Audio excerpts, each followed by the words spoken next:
Captain, data collected by our high-altitude observers report a potential lull in the current weather conditions. It's not going to stop raining, Ludmilla replied absently as she examined the scenery below. It won't even lessen in intensity until after midnight. Is that so? She glanced at the elder lich out of the corner of her eye. We need to add a weather forecasting office to the logistics department, Ludmilla muttered. To an outsider, it may have seemed unthinkable for the Sorceress Kingdom to be behind in anything. Its citizens, however, gradually grew aware of certain deficiencies as their shock and awe over the new nation's sudden establishment and stupendous might wore off. One of those things was predicting the weather. This was especially odd because it was common even in Riastais. Though Warden's Vale never needed it, the Duchy of Erantal under House Vaself's administration had a team that collected information and delivered weather forecasts to the territories along the local highways. This was, in fact, one of the first of many things that the duchy's nobles found lacking after Erantal was annexed. Many seasonal activities, especially in the spring and fall, had always relied on them. They got back to business and patiently awaited weather reports that never came.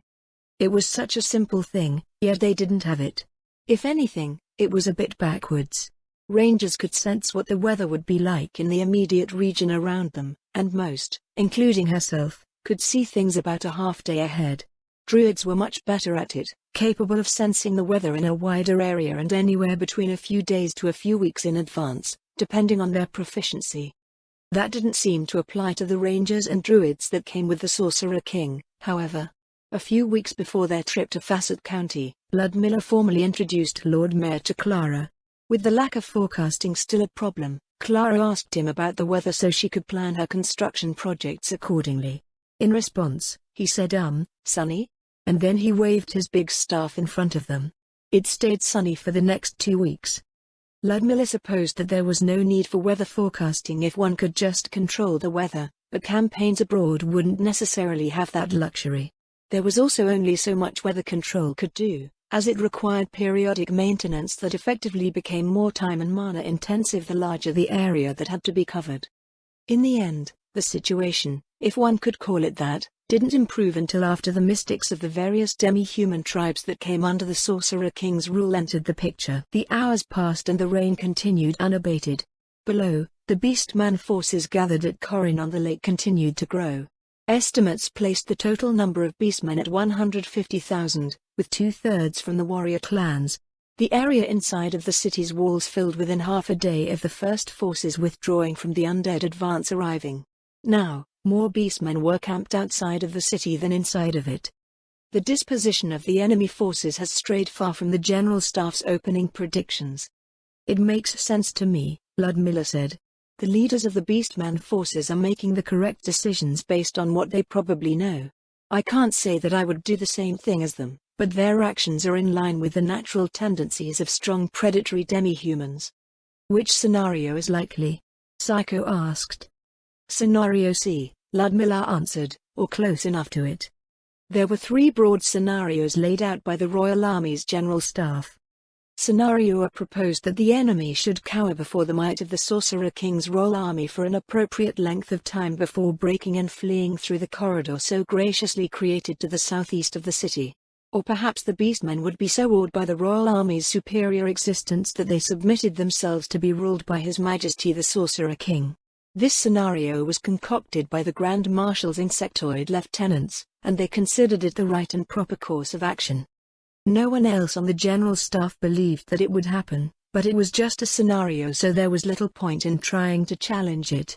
Ludmilla privately wondered whether scenario A not manifesting would be considered a failure on her part.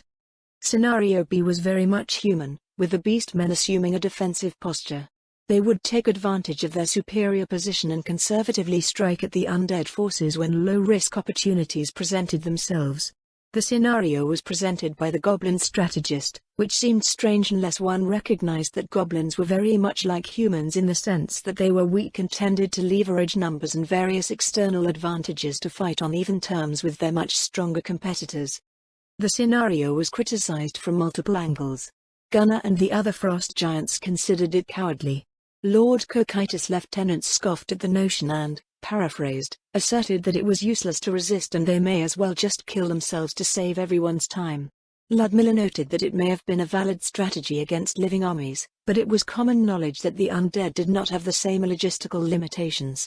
They didn't need to eat or rest, never got sick and wouldn't die of old age. Thus, they would always win as a besieging army so long as their blockades were effective. Scenario C was presented by the Frost Giants, and it was characteristic of their race's aggressive nature. The average beastman warrior was much stronger than the average undead, being fielded by the royal army, and spreading out the royal army's forces to encircle the city presented a prime opportunity for the beastmen to destroy it in a single decisive battle. Their entire campaign gave no indication that the combined might of the warrior clans in Corin on the lake would even come close to losing, so it would be silly to not attack and put an end to the crisis south of the Orichalon. Given that the beastmen's culture bore many similarities and fundamental values with those of the Frost Giants, she was sure that the General Staff understood it to be the most likely case. That didn't make the Grand Marshal's lieutenants give up on Scenario A, however, and the Royal Army's elder liches appeared to be in the same camp. For Lord Cocytus' part, and much to Ludmilla's relief, he didn't openly lean in any direction, instead saying that what would happen was what would happen and it was their duty as His Majesty's servants to respond appropriately in any situation. Just under an hour past midnight, beastmen started pouring out of the city, joining the forces outside. Ludmilla nodded to herself as she watched them reorganize. Two large formations are gathering outside the southern and western walls. Continue with our current maneuvers, don't give anything away. Is that prudent? Psycho asked. Armies take time to move, Ludmilla answered. They aren't pieces that you can just push across a board. The beastmen have impressive organization, but it'll be at least an hour until they get all of their warbands into position. And what will their positions be? I don't know, Ludmilla shrugged. They're still positioning, after all. Chances are that they'll focus on destroying our forces snaking around the city in the south as Gunnar suggested, but we don't need to guess at how they plan on doing that. The deployment is already occurring. All we have to do is wait for that deployment to take shape. The way that the elder liches seemed to believe that everything that happened was somehow preordained was a problem she was still working on. A part of her wasn't sure that she could. Summons and created servitors just seemed to see the world that way, carrying out their respective tasks with unquestioning confidence. If their task was to investigate things and question information, then they would question with unquestioning confidence, much as Nonna did. It was only when their tasks were vague that they showed any willingness to learn or think for themselves, but it was evidently an unpleasant situation for them to be in. They've left about 10,000 on the walls, Ludmilla said a while later. The formation in the west is slightly larger than the one in the south. It looks like the eastern wall and port are barely guarded. Our southern forces are only half deployed, Psycho noted. If they attack now, the results will be devastating to our dominated and zombified forces. I believe that's the whole point, Ludmilla replied wryly. Doing what one's enemy doesn't want them to do is a basic tenet of conventional warfare. Olga, start bringing your forces out of the river. The ones joining the encirclement, not those marked for the port. Psycho, mark the time when Olga's forces emerge from the Orichalon. It will be done, Captain. Shouted orders rose to reach her ears through the pouring rain. Both the southern and western armies advanced within a minute of one another. Raoul, you have 3 spearheads coming your way. 2 look like they're going to try and punch through your lines. The third is moving to head off the encirclement. Below them, the Beastmen's western army advanced toward Ludmilla's regiment in good order. They started spreading out to match the width of her lines as they went. Captain, Psycho said, Sub-Commander Raoul is asking whether the infantry squadrons should be actively deployed. Raoul, do your beastmen show any sign that they're aware of the Death Series servitors? No, Psycho said.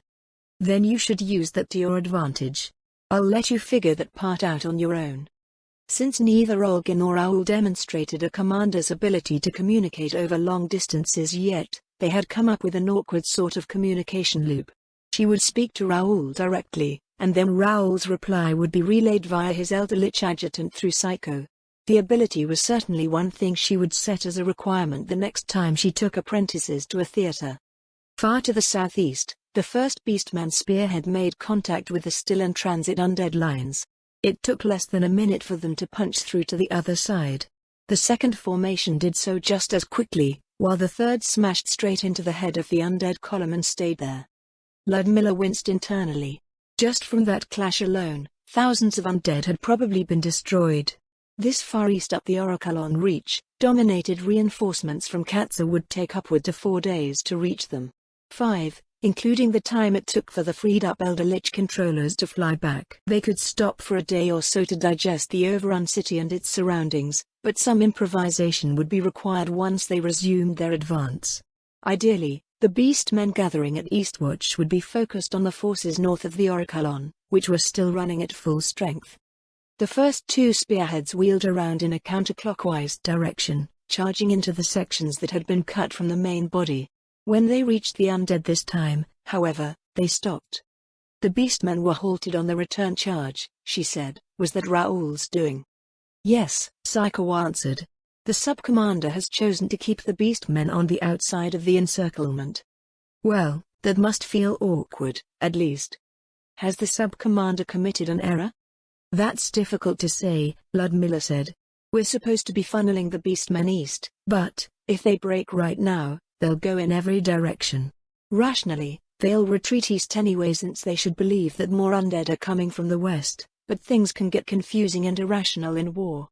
Raoul, make sure you keep the most prominent beastman lords alive.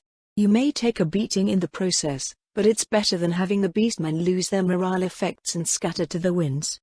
That would probably address the issue. Below, the beastmen's western army was closing with her forces. The western beastmen have their warbands organized into a rough line, Ludmilla said, so they should be trying to keep our army here in check while their southern forces destroy ours. This would already be a devastating defeat if our infantry squads weren't so ridiculously strong. If she knew that the general staff had accounted for it, but losing on a conceptual level still bothered her. It proved that even the most primitive tribal societies had excellent commanders. As a captain who was supposed to pull victory from the jaws of defeat in those situations, she was prohibited from directly participating due to the overall strategy they had enacted in the Draconic Kingdom. All she could do was watch her troops get decimated by beastman warbands who benefited from their own lords fighting at the fore. The army below them stopped roughly a kilometer from her lines, confirming her suspicions. Then she frowned as the front ranks of her forces started falling apart. Our forces are under attack, Psycho offered unhelpfully. Conceal our lines using fog cloud. They have skirmishers hidden in the grass. Elder Liches, summon wraiths to flush them out. A thick white mist started to shroud the field. Here and there, she saw beastmen engaged with the summons sent to find them. The wraiths didn't last long, however, and the Elder Liches were forced to summon multiple waves to keep them occupied while more clouds of fog were deployed. How many did we lose?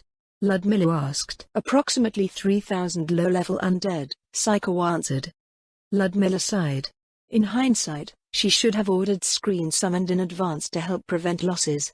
Not having skirmishers of her own autonomously countering those of the enemy was creating headaches aplenty against the hunter-rich forces of the beastman warrior clans. Let's start rolling that fog bank forward. I want those hunters away from our lines. Shall our forces advance with the fog? Psycho asked.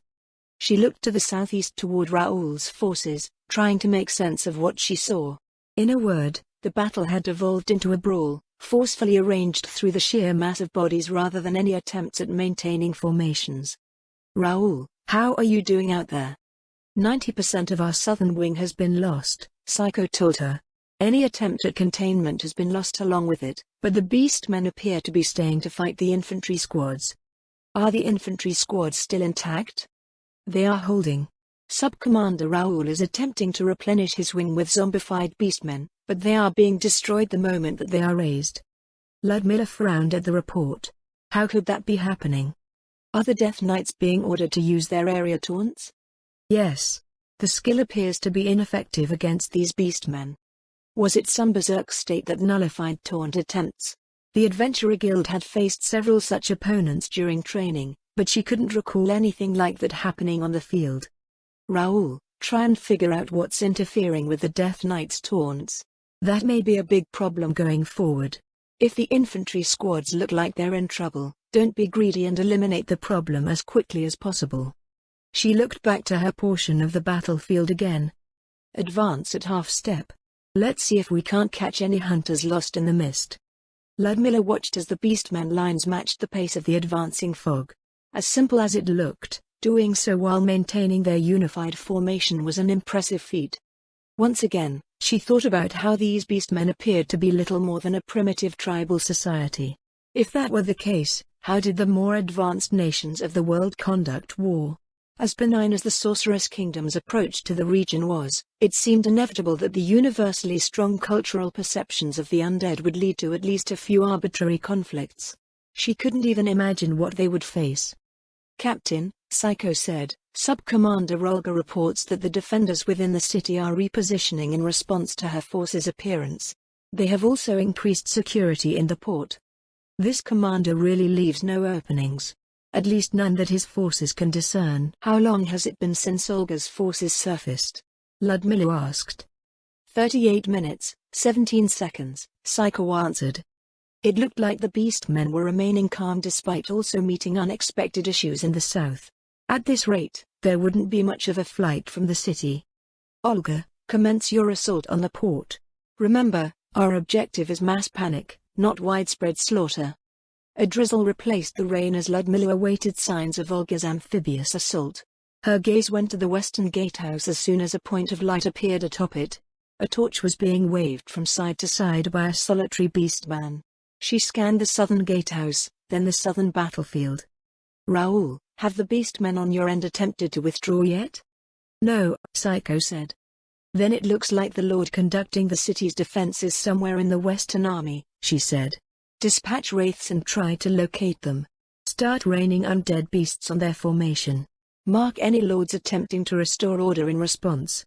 She resisted the temptation to fly lower and measure the strength of the beastmen lords herself, as the beastman headquarters had the highest chance of having a hunter capable of detecting her. "Spread out and get moving." A deep voice roared over the confusion, "Cover the mystics." Well, that was easier than expected. Her gaze tracked a group of beastmen that split off from the army and dashed toward the city gate. She followed them from high above, accompanied by Psycho. Cries of panic and the clash in the city streets grew clearer as they made their way closer to the walls. As she watched the Lord stop to question the panicked civilians running by, she recalled Raoul's odd report. "Olga, I'm borrowing one of your port squads." Ludmilla commanded one of the infantry squads rampaging through the port district to encircle the Lord and his retinue. They spread out into the streets and alleys, butchering beastmen as they went. One of the Death Knight's squire zombies chased an Osalo out of an alley and into the street right in front of the Lord. His retinue instantly pounced upon it, and the squire zombie was dispatched without any difficulties. The sounds of battle spread out into the surroundings as the Lord's retinue spread out to secure the area. "Keep that Lord and his retinue contained." The infantry squad tightened the encirclement. A trickle of beastmen escaped out of the rear, but her quarry remained where he was. Ludmilla ordered a Death Knight and a Death Warrior forward to challenge the Lord and his retinue. She assigned a Death Priest to shadow them from a short distance, unsure how strong their opponents were. "Psycho, wait here. I'm going to take a closer look." A Death Knight's challenging shout reverberated off of the nearby buildings as Ludmilla alighted on the rooftop of a 3-story apartment built out of white limestone. The Lord followed his retinue around the street corner, nearly running into the Death Knight and the Death Warrior behind it. "That one first," he called out, "take it down, quick. Harden your defenses. Taunt that warband. Don't let them get past you." The Death Knight employed its skill and the entire warband spun in place to face it. Ludmilla nodded to herself. As with the other warbands they had come across, the morale effects of the Lord were enough to keep them from breaking, but not from being shaken. "Good job. Let's see if snap out of it," the Lord roared. All at once, the entire warband turned their attention to the Death Warrior, lunging forward with teeth and claws bared. Her eyes ran over the dozens of "This is trouble. Keep that Death Warrior alive. Try and get that warband taunted again." A roar drew Ludmilla's attention to the Lord. "Don't think you're the only one that can taunt." The Lord dodged a shield slam from the Death Knight. Further up the street, a throwing axe buried itself in the forehead of the beastman leading the charge. Black steel flashed, sending an arc of blood over the street as the Death Warrior's greatsword bisected the next. "Tank that Lord for a minute. We can't let him empower his retinue with command skills. Bodies and pieces of bodies scattered over the street as the Death Warrior continued its bloody work. Despite its devastating display, the beastmen were dauntless, intensifying their assault. The black glow of inflict wounds spells pulsed endlessly over the beleaguered servitor as the Death Priest desperately tried to keep up with the damage. Another roar rose into the air as the Death Knight attempted to relieve its partner, but it didn't appear to have any effect. Neither did its furious attacks against the Lord, who deflected some, dodged others and let others still ineffectually bounce off of his hide. In return, the Beastman started to chip away at the Death Knight's equipment. He's just under the strength of the Death Knight, but... As the exchange continued, something Ludmilla suspected for a long time grew evident. That suspicion was planted in her since watching the hobgoblins that invaded the upper reaches combine their efforts to resist her Death Knight's attacks, and continue to grow through watching them fight various opponents over the past year. A Death Knight was offensively rated as a level 25 warrior without martial arts or especially great equipment. Defensively, they were rated as a level 40 warrior. Against weak and vulnerable opponents, such as rank-and-file human soldiers or beastman civilians, they were effectively unstoppable juggernauts that could generate a swarm of zombies to overrun the land with. Any country without the appropriate countermeasures could easily be ruined by a single one. That seeming invincibility, however, rapidly diminished the closer their opponents came to their level. Since they had the offense of an average level 25 warrior without martial arts, the average level 25 warrior with martial arts could easily keep them occupied. Against the experienced beastman lord before her, the attacks of the Death Knight must have seemed trivial. In short, one didn't need to be as strong as a Death Knight to beat it in a duel. One only needed to outlast it. If she was a bit stronger and was allowed to heal herself, a prodigious combatant like Alessia could probably beat one after an admittedly long battle. Needless to say, the Beastman country bordering the Draconic Kingdom was so large that it could probably produce dozens of comparable or stronger individuals. That they even numbered amongst the migrant population was proof of that. It was a strange situation where Death Knights were overwhelming right up until the point that they weren't. There wasn't an in-between. After that point, Death Warriors were more dangerous because they at least had a chance of killing the same caliber of opponent before they themselves were destroyed. There was also the fact that damage was cumulative, allowing Death Warriors to combine their offense to present a serious threat against stronger opponents. The same number of Death Knights could only take a brief beating in the same situation while not achieving much else. What shall we do with this Beastman Lord? Psycho's message sounded in her head. On the street below, the Lord's retinue was dealt with, and the Lord was surrounded by Death Knights. Ludmilla raised a hand to her ear. Is capture possible? The sergeants would like to make the attempt. All right, go ahead. Ludmilla smiled to herself. They were probably still bitter over failing to capture the strong warrior during the opening battle of their campaign. The drizzle picked up into a steady rain again. She activated her hairpin and flew up to rejoin her adjutant. The potential issues with Death Knights being proven aside, the night's battle had turned up a number of other useful bits of information. First and foremost was the Beastman Lord's ability to render his followers immune to taunts. This was a problem for the Death Knights but useful for Ludmilla, as even the relatively weak hobgoblins that had invaded the upper reaches could juggle Death Knights between them with taunts. If she could figure out how to do the same thing, it would spell an end to that problem. Related to that was an annoying idea that she had been harboring about the arbitrary nature of taunts.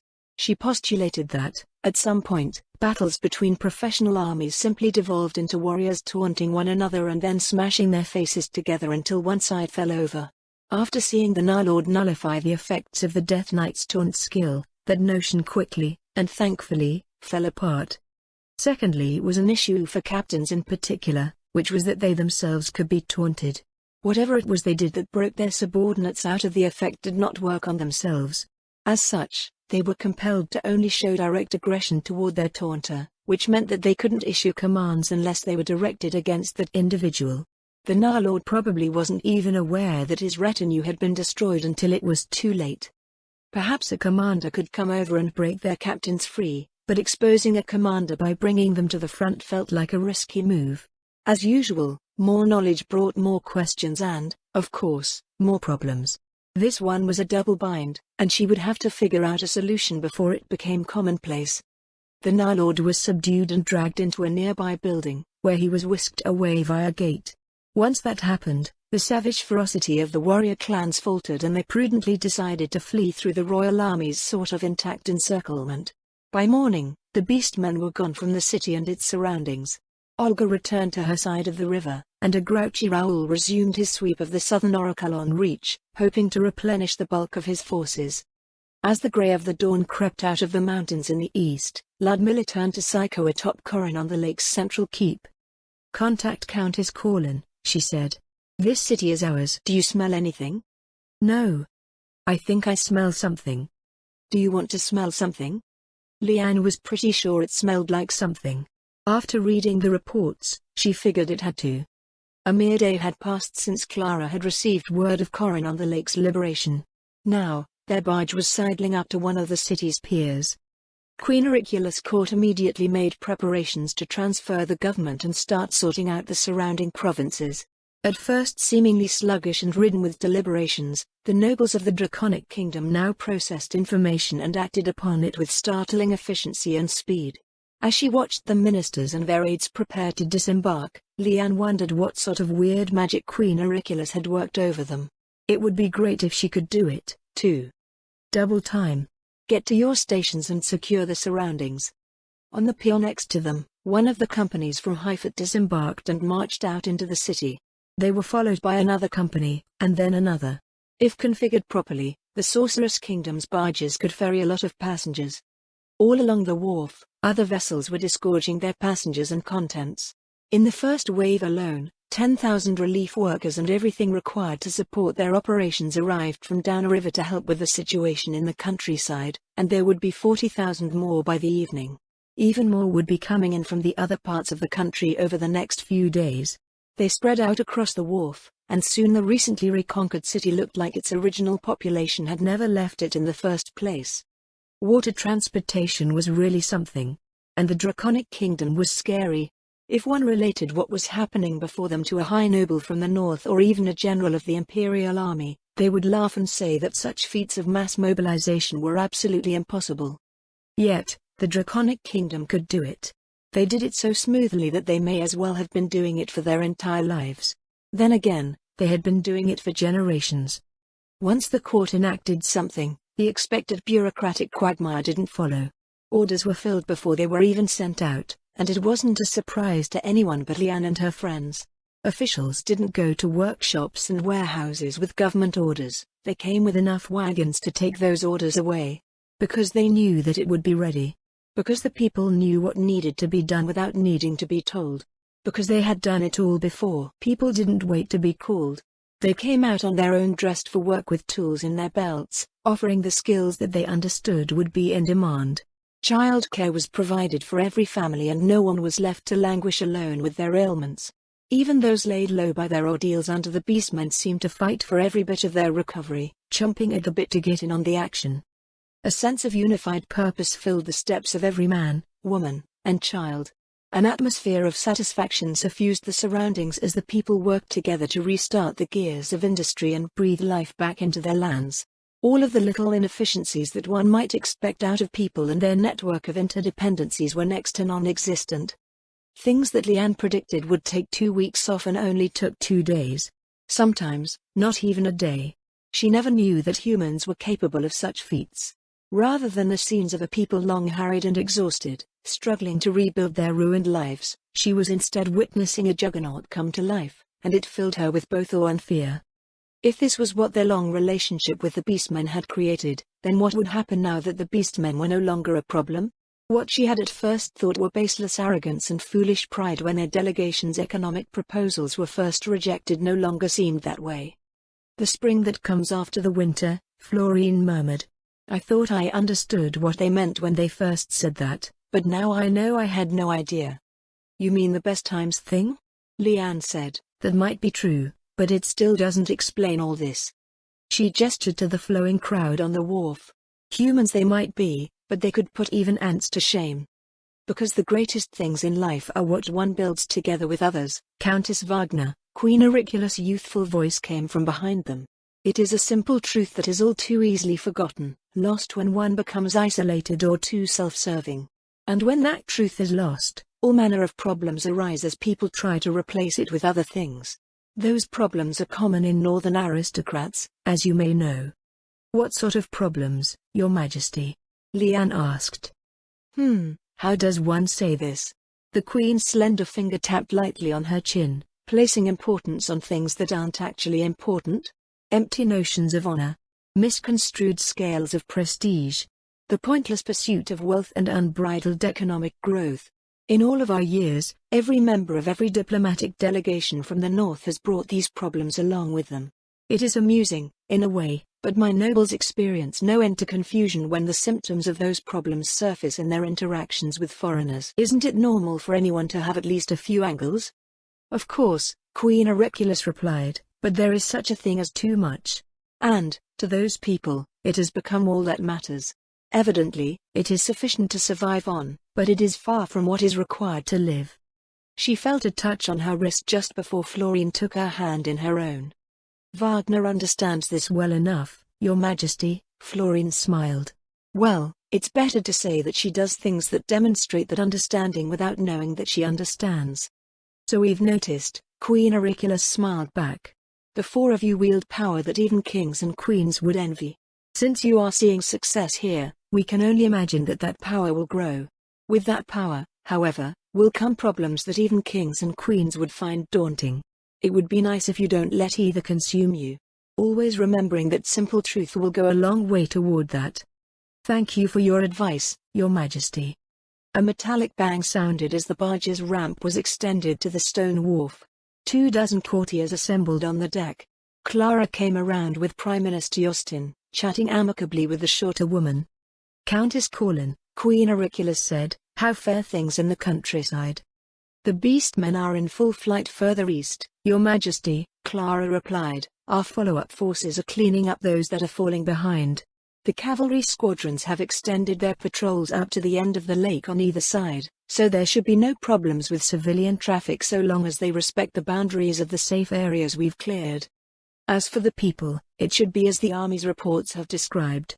We don't have the time or resources to conduct a thorough investigation of every single village, so only outstanding issues are being reported.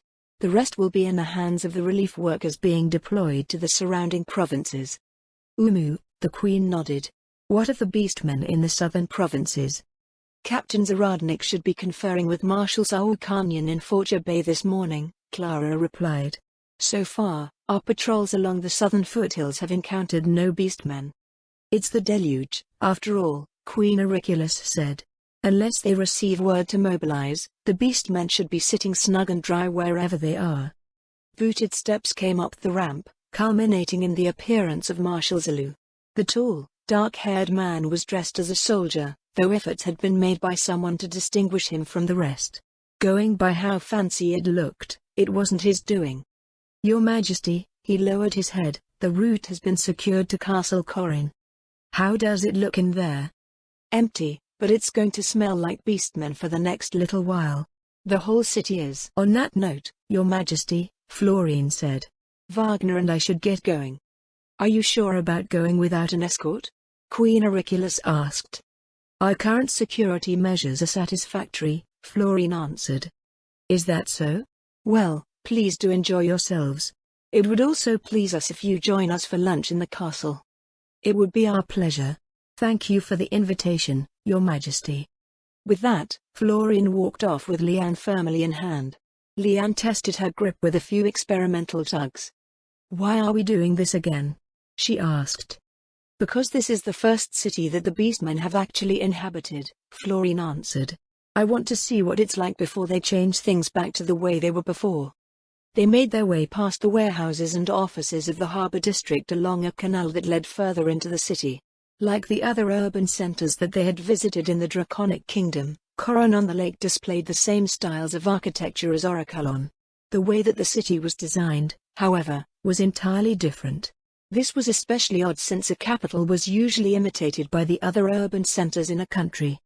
Situated between two major rivers that joined the Orichalon at its namesake lake, Corin on the lake was demonstrative of the distinct differences between the Draconic Kingdom's cities and those of the northern human nations.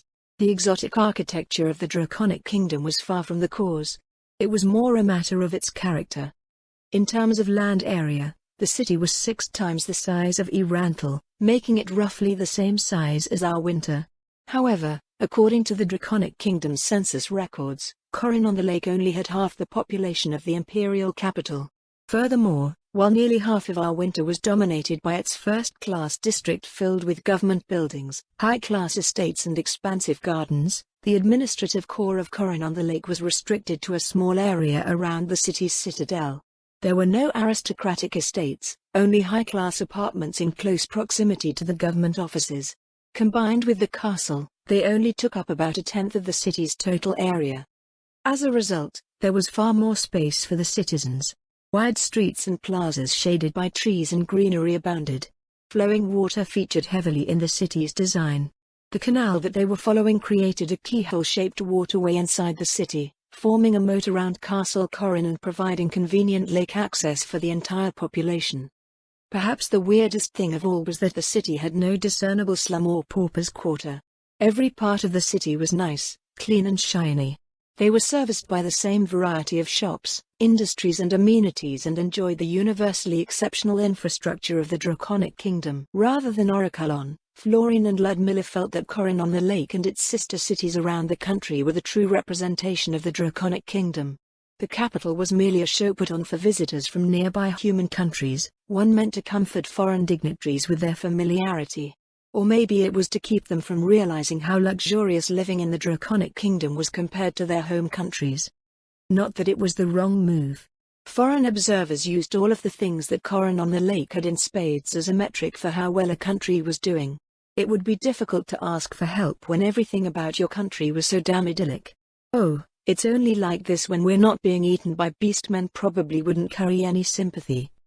How nice the place was probably pulled double duty whenever help from the theocracy arrived. Their forces would see a paradise for humans being defiled by filthy demi-humans, and their fanaticism would soar to even crazier heights. Everything that Leanne saw of the Draconic Kingdom spoke of the work of a masterful architect, politically, economically and culturally. And that master architect was Draudilin Auriculus. "If only they could have put this much effort into their military," Leanne muttered. "They probably put 3 times as much effort into their military," Florine said. "You should know the costs involved in maintaining a standing army. As callous as this may sound, military expenditures in the Draconic Kingdom are resources, talents and time entirely dedicated to training people to be as hard to eat as possible. And they still get eaten within a few years. All of this construction looks expensive, but the fact of the matter is that the beastmen don't eat their infrastructure, so it's an investment that lasts for generations and one that is essential to their cycles of recovery." "You sound more and more like Ludmilla every day." "It's the truth, isn't it? And I can't imagine for a moment that you actually care about what they're doing beyond being exposed to interesting new concepts." Speaking of new concepts, Leanne frowned up at the trees overhead. "This is going to be a whole lot of ammunition for the tree-hugger camp." "I don't think they're wrong." "Yeah, and you sound more and more like Ludmilla every day." Despite not actively developing them, there were a number of factions growing in the Sorceress Kingdom's royal court and its House of Lords. At first, there were the factions headed by Lady Sheltier and Lady Albedo, but the conflict between them was less serious and more silly. Then there were the Food and Vermin factions, which were similarly headed by Lady Sheltier and Lady Albedo, but Lady Sheltier told them that they were better off not knowing what it was about. All they needed to understand was that they were part of the Food faction, whatever that was. More relevant to Leanne and her friends was the slow formation of the Nature faction or Treehugger faction, as Leanne liked to call it, which was nominally headed by Lady Aura and Lord Mayor. At first, it was a tiny faction with a handful of members, and its opposing Progress faction held sway. As more and more demi-humans came under the Sorceress Kingdom's dominion, however, the Nature faction had swung to an overwhelming majority. Ludmilla was a staunch champion of that faction, and it was one of the few things that she tried influencing others over.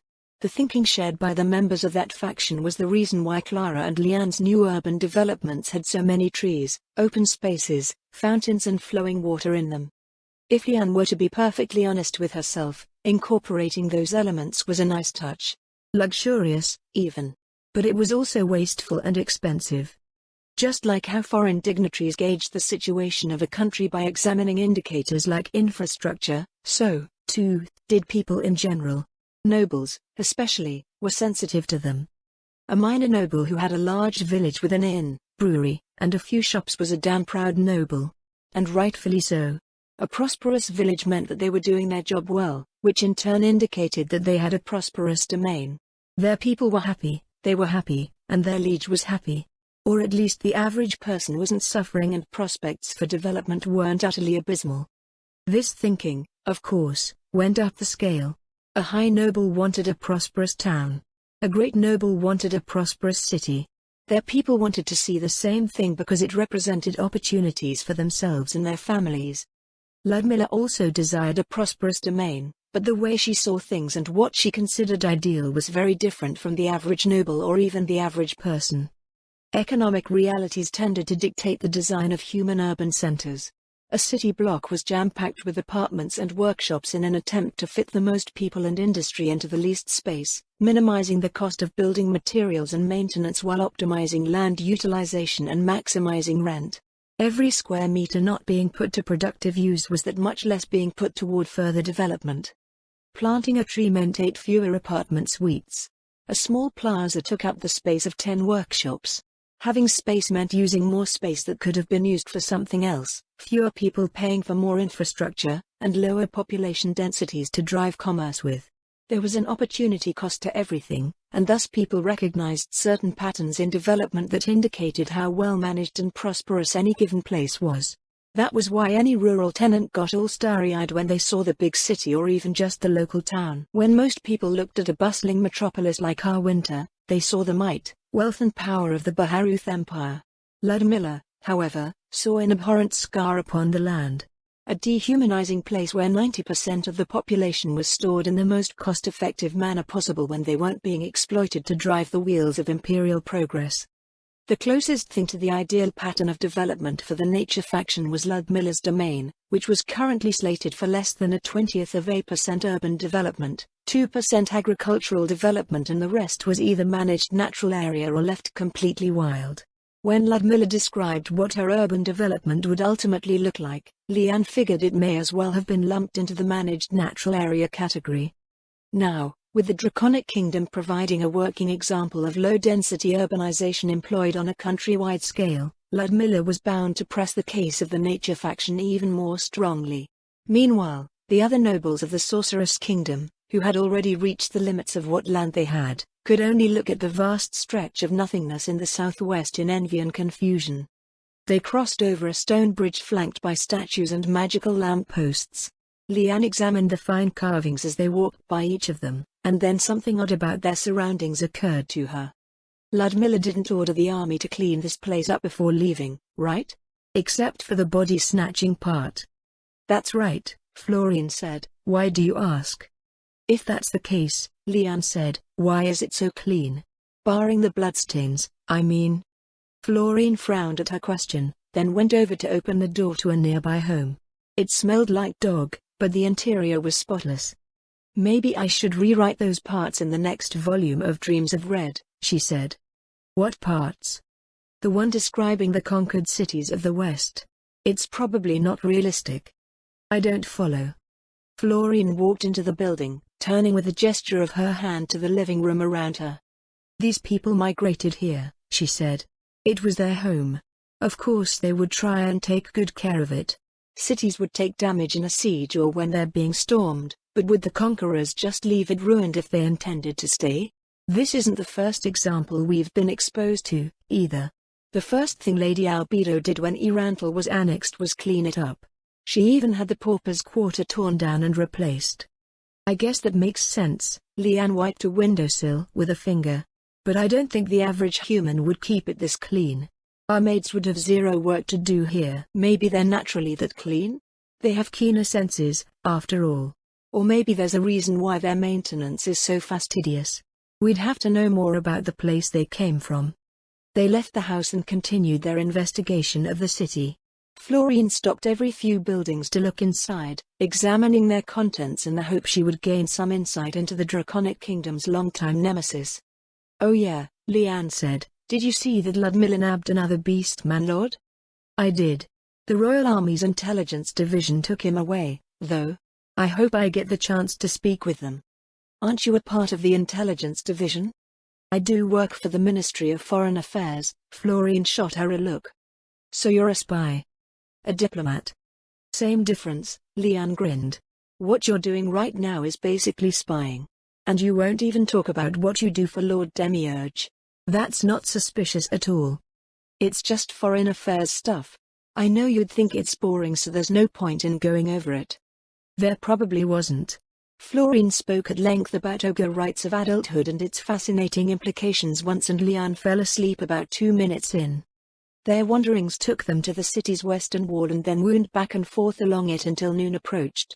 On their way to Castle Corin to join Queen Auricula's for lunch, they found a pair of elder liches standing under the entry arch of an apartment. The blue-grey bands on their arms marked them as members of the Sorceress Kingdom's general staff. What's going on? Leanne asked. The elder liches turned to regard her. One of them responded in a dry, slightly nasal voice. Routine reconnaissance sweeps have detected an anomaly. We arrived to investigate. What sort of anomaly? A beastman of the Na variety. That's one hell of a thing for Ludmilla to miss, Leanne said. What you gonna do? We are currently deliberating on a course of action. She didn't see what there was to deliberate over. According to the army's reports, most beastmen were relatively weak, so they'd be no match for 2 elder liches. May I speak with them? Florine asked. The elder liches exchanged a look. There is no prohibition regarding your request, the first elder lich answered, but it remains to be seen whether the individual in question is capable of speech. Did their mouth fall off? Leanne asked. They are undeveloped, the elder lich replied. You mean it's a child, Florine said. That makes even less sense. Leanne crossed her arms. We're here to get rid of the beastmen, so why not just get rid of it? Since this is no longer a designated war zone, there are ethical considerations to be observed. The Royal Army concerns itself with ethics. Leanne frowned. Since when? Our actions must always be in line with the Sorceress Kingdom's foreign policy goals. Analysis indicates that reprocessing living beings below a certain age results in undesirable feedback from other parties. That's one way to put it, I guess, Leanne said. But there's no one to generate undesirable feedback here. The elder liches stared at her. Leanne could almost feel Ludmilla staring at her through the elder liches. Of course it would be her. If Leanne didn't know her, she would have called Ludmilla an insane hypocrite for being able to slaughter hundreds of thousands of beastmen and then spouting ethics over a single beastman baby a day later. But she wasn't an insane hypocrite, she was just insanely austere. There have been other precedents studied, the other elder lich said. Such as the case with Lady Pestonia and Lady Negredo. That incident was far more problematic, yet His Majesty reportedly stated that theirs was the correct interpretation of our master's will. In that case, Florine smiled, I'm going in. Where is the child? On the 3rd floor of this building. At the end of the hall behind the right door. Florine opened the door to the apartment. Leanne trailed after her. I bet it's going to attack her. Wait, do baby beastmen count towards the thingy? It was worth the attempt. When they reached the 3rd floor, Leanne's steps slowed as she watched Florine open the door and go in. The latch of the door clicked as Leanne shut Florine into the room. What? Leanne spun on the elder lich that followed them in, holding her finger up to her lips. Florine's muffled shriek sounded through the door, followed by a thump. Leanne's ear drifted closer to the door. Florine? She couldn't hear anything. There's no way she'd get hurt. Right? She has all that equipment. And a shadow demon. A lump formed in the pit of her stomach anyway. Her hand reached for the latch and she opened the door a crack. Florine? Shh, it's all right. You'll be okay. Leanne opened the door all the way. In the corner of the room, Florine was curled up against the wall, rocking a striped bundle in her arms. Leanne took a step forward. A mewling sound filled the air as the narcup started to cry. Don't be scared, Florine said in a soothing voice. I won't let that evil human lord hurt you. Are you hungry? Leanne? You're not keeping that, Leanne said. I am. You're not. I am. Have you seen how big those things get? Leanne told her. How are you going to take care of it? You're already crazy busy. Just give it to Ludmilla. She'll throw it back at the beastmen. Florine rose to her feet. How could you say that? She scowled. Look at how beautiful he is.